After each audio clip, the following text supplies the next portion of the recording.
এবার রাজশাহী বিশ্ববিদ্যালয়ে ভর্তি পরীক্ষায় পোষ্য কোটা সমর্থনকারী শিক্ষক কর্মকর্তাদের উদ্দেশ্যে লাল কার্ড প্রদর্শন করেছেন সাধারণ শিক্ষার্থীরা।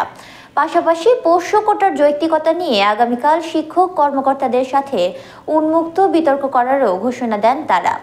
রোববার ক্যাম্পাসের প্যারিস রোডে বিক্ষোভ সমাবেশ করেন শিক্ষার্থীরা। তারা বলেন, নতুন বাংলাদেশে কোনো প্রকার বৈষম্যমূলক পোষ্য কোটা থাকবে না। যতদিন বাবা মায়ের নামে এই কোটা বহাল থাকবে ততদিন জুলাই বিপ্লবের চূড়ান্ত লক্ষ্য অর্জন সম্ভব হবে না।